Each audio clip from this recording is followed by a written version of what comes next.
Síntese está de volta com destaques da semana do plenário do Supremo Tribunal Federal. Nesta semana, os destaques especificamente da sessão plenária da quinta-feira, dia 9 de dezembro de 2010. Vamos para mais um processo, recurso extraordinário 590.751. O relator, neste caso, o ministro Ricardo Lewandowski. Município de São Bernardo do Campo versus Roberto Couto de Magalhães. Que um RE, um recurso extraordinário, que foi apresentado contra um acórdão do Tribunal de Justiça do Estado de São Paulo, que deu provimento, por sua vez, a um agravo de instrumento, entendendo que seria devida à inclusão dos juros moratórios e compensatórios no pagamento das parcelas previstas no artigo 78 do Ato das Disposições Constitucionais Transitórias, o ADCT, acrescido pela Emenda Constitucional de 2000. Bom, Karina, explica. No caso aqui, a discussão era se prevalecia ou não o entendimento do TJ no sentido dessa incidência de juros moratórios e compensatórios. Antes, primeiro, o que são esses juros moratórios e compensatórios? Juros de mora são aqueles juros incidentes sobre a parcela em decorrência do atraso no seu pagamento. Então, se você pagou a parcela atrasada, incidem juros de mora, por isso juros moratórios. E os juros compensatórios seriam juros a títulos de indenização em razão da demora no pagamento, de uma perda do próprio valor daquela parcela, enfim, seriam juros compensatórios, juros indenizatórios. O que se discute aqui? O artigo 78 do Ato das Disposições Constitucionais Transitórias, o chamado ADCT, prevê a possibilidade da Fazenda pagar de forma parcelada, em parcelas anuais, iguais e sucessivas, os precatórios aos quais ela foi condenada a pagar por conta de uma sentença de uma decisão judicial. Nesse sentido, o que se busca, na verdade, nesse RE é desconstituir o entendimento do TJ no sentido de que essas parcelas pagas de formas sucessivas, iguais e anuais, deveriam incidir, sim, esses chamados juros moratórios e compensatórios. No entanto, esse não foi o entendimento da maioria formada pelo Supremo Tribunal Federal na quinta-feira. O ministro Ricardo Lewandowski, relator do processo, entendeu que sequer os juros moratórios seriam devidos, no caso do pagamento dessas parcelas, quando elas fossem pagas dentro do prazo previsto, então, sem que houvesse os atrasos. Então, para o ministro Ricardo Lewandowski e para a maioria que se formou, não incidem os juros moratórios nem os juros compensatórios nos precatórios pagos de acordo com o artigo 78 do Ato das Disposições Constitucionais Transitórias. E esse entendimento foi firmado em razão de um outro entendimento que eles já haviam fixado em razão do artigo 33 do ADCT, que também versa sobre pagamento de precatórios e que o Supremo já decidiu que esses juros não incidiriam. Então, houve uma extensão, conforme os ministros e a jurisprudência já vêm aplicando, houve uma extensão do entendimento aplicado para o artigo 33 do ADCT, agora ao artigo 78, também do Ato das Disposições Constitucionais Transitórias. Vamos aproveitar a ocasião e acompanhar um pouco mais detalhadamente o processo de exposição do voto em relação aos argumentos que envolvem o processo, o livre convencimento do juiz, a utilização do raciocínio lógico para se chegar a uma conclusão. O ministro Ricardo Lewandowski, utilizando-se de julgamentos anteriores sobre casos semelhantes, abordou a jurisprudência do tribunal, ou seja, as decisões anteriores, aqui especificamente sobre a questão dos precatórios. Vamos ouvir a primeira parte do voto do relator, ministro Ricardo Lewandowski. No que respeita ao artigo 33 do ADCT, que não é o caso sob exame, nós estamos examinando o artigo 78, mas com relação ao artigo 33 do ADCT, esta Corte, no RS 141.633, relator Carlos Veloso, julgado pela segunda turma, fixou a posição de que não cabem juros moratórios e compensatórios nas parcelas, e aí eu transcrevo aqui a ementa. Aí, em seguida, eu digo que, ao examinar a mesma questão no RS 155.981 de São Paulo, o ministro Marco Aurélio, em recurso que foi apreciado pelo plenário, também assentou que tais juros não eram cabíveis. Transcrevo a ementa, sempre dizendo respeito ao artigo 33. Aí eu digo que este entendimento foi estendido pelo STF ao parcelamento estabelecido no artigo 78 do ADCT, ao argumento de que ambos os dispositivos possuíam idêntica mens legis. significando que, uma vez calculado o débito pelo seu valor real em moeda corrente acrescido de juros legais, entre aspas, essa expressão, tal montante para o efeito de pagamento poderia ser fracionado em parcelas anuais iguais e sucessivas, sem outros acréscimos, desde que adimplidas tempestivamente no prazo máximo de 10 anos. Não há, com efeito, dada a identidade de propósitos e de situações que animou a elaboração dos artigos 33 e 78 do ADCT, qualquer motivo para alterar-se o entendimento desta Casa quanto à incidência de juros nas parcelas. Pois é, por aí já se percebe qual a postura a ser adotada, há uma perspectiva, portanto, nessa fase da apresentação do voto, em relação ao tema, a postura do relator em relação ao tema. O voto continuou. Vamos rever o trecho final do voto a confirmar a tese defendida pelo relator sobre a inclusão dos juros moratórios e compensatórios no pagamento das parcelas previstas no artigo 78 do ADCT. Ele cita outros processos da jurisprudência da Corte, incluindo o voto proferido por ele mesmo em uma questão semelhante, para prosseguir no respectivo raciocínio elaborado no voto. Vamos ver. Digo também que no RE 4216, na verdade, um agravo regimental em RE, eu também mantive esse entendimento no que foi acompanhado pela turma, dizendo exatamente isso. No parcelamento a que se refere ao artigo 78, o cálculo de cada uma das frações deve merecer tratamento idêntico ao dispensado às prestações tratadas no artigo 33, transcrevo também a emenda.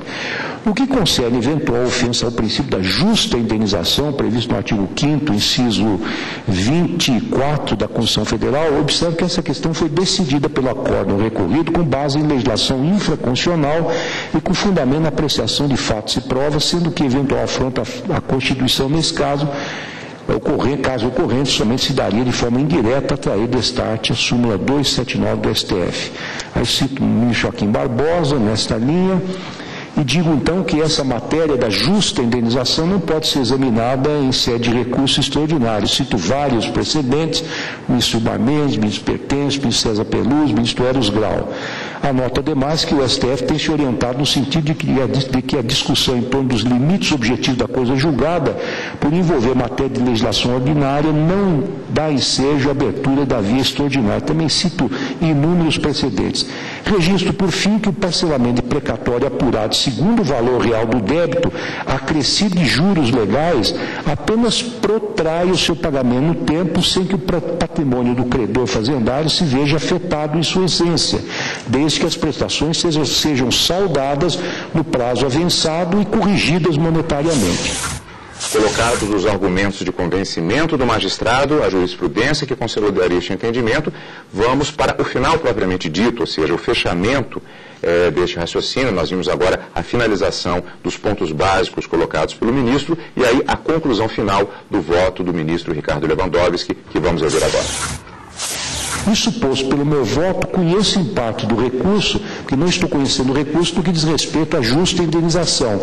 E nesta parte dou provimento ao mesmo para a exclusão dos juros moratórios e compensatórios sobre as parcelas resultantes do parcelamento precatório. É como voto, senhor presidente.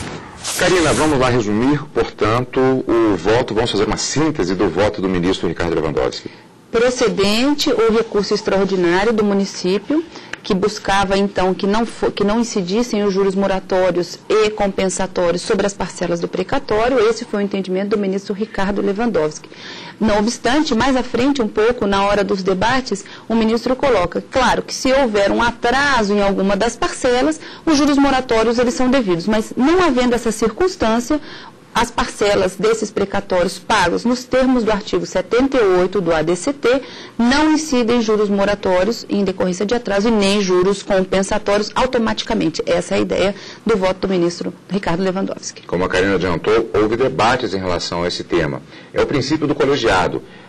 A apresentação dos argumentos das questões jurídicas e de fato que embasam o entendimento do magistrado, podendo haver a concordância ou não. E os debates, às vezes até debates, e o processo termina com um entendimento à unanimidade. Mas nem sempre, o que é muito comum e normal colegiado do plenário do Supremo Tribunal Federal.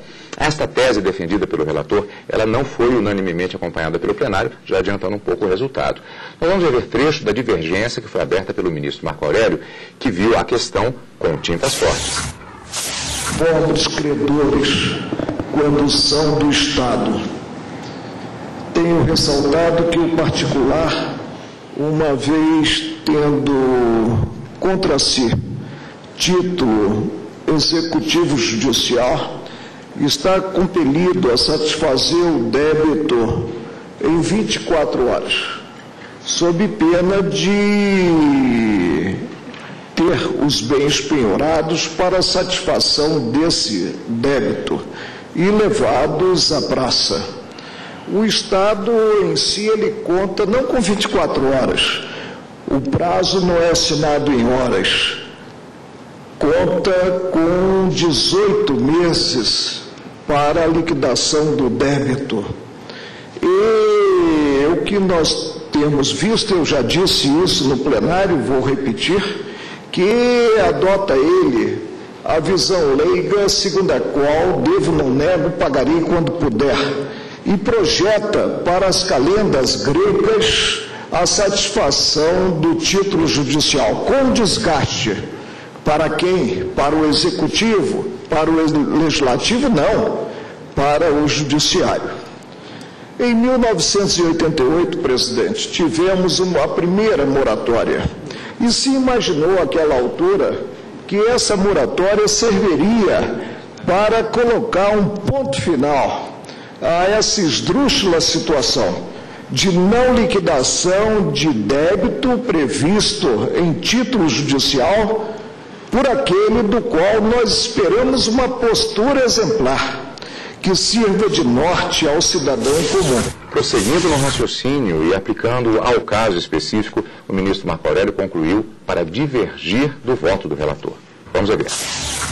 O que prevê o preceito e prevê, repito, sem expressão ambígua, é que se tem que pese o parcelamento em 10 prestações e prestações anuais, se tem o acréscimo nesse parcelamento dos juros legais. Volto ao início da minha fala. Pobres credores, que hoje já tem mais uma emenda, a emenda 62, que os coloca, inclusive, na bacia das almas e prevê um leilão inverso. Serão satisfeitos os credores que derem o maior desconto relativamente ao devido. Sou um crítico, presidente, dessa postura e digo que penso que a União em si, ela não adentra muito esse campo. O campo, ele é realmente trilhado muito mais pelos municípios e pelos estados, né? Sou um crítico dessa postura pelo Estado e que somente acarreta, porque tem o cidadão um título judicial, desgaste para o próprio judiciário. Vou pedir vênia, presidente, ao ministro relator, para entender que o Tribunal de Justiça de São Paulo bem decidiu ao assentar que o parcelamento dos 78 não implica o afastamento do cenário jurídico dos juros da mora.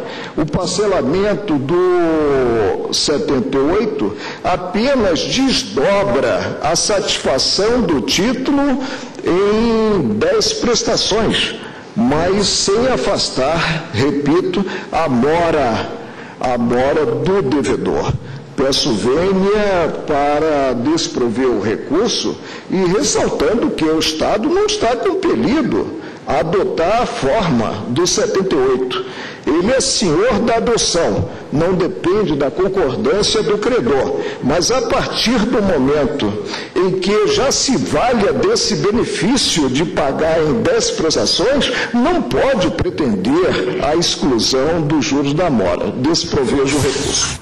Portanto, 2 posicionamentos no plenário do Supremo Tribunal Federal, Karina. Exato, Carlos. Ministro Ricardo Lewandowski entendendo que não incidem quaisquer uns dos juros. Ministro Marco Aurélio desprovendo o recurso do município, ratificando o acórdão do Tribunal de Justiça de São Paulo, entendendo que há, sim, a incidência dos juros. Bom, como dissemos, há, portanto, uma expectativa, a partir justamente de quando é manifestada uma divergência, de debates entre os ministros em relação àqueles posicionamentos, para se sopesar os argumentos e assim se chegar a um entendimento. Muitas vezes é justamente quando acontece o chamado pedido de vista, quando há um impasse sobre, muitas vezes, uma determinada questão. E nesse caso nós tivemos debate a respeito deste tema, como nós vamos ver daqui a pouquinho no terceiro bloco do nosso programa Síntese. Só um pequeno esclarecimento também, Karina, porque como nós vimos em relação ao outro processo em destaque na semana, aquele habeas corpus da expulsão, houve o pedido de vista em mesa do ministro Marco Aurélio e aquela manifestação que nós vimos posteriormente apresentada pelo ministro na própria sessão plenária, ela ocorreu na segunda parte da sessão. Então, por uma questão temática, nós quebramos a ordem cronológica e colocamos o voto do ministro Marco Aurélio apresentado na segunda parte da sessão, junto já fechando o tema referente àquele habeas corpus. Aqui nós retomamos a ordem cronológica e esse processo ainda foi totalmente julgado na primeira parte da sessão. Só que o restante do julgamento nós vamos ver depois do intervalo, quando vamos rever o debate entre os ministros em relação a esta questão dos juros de mora em relação ao pagamento de precatórios. Logo depois do intervalo, aqui em Síntese, na TV Justiça.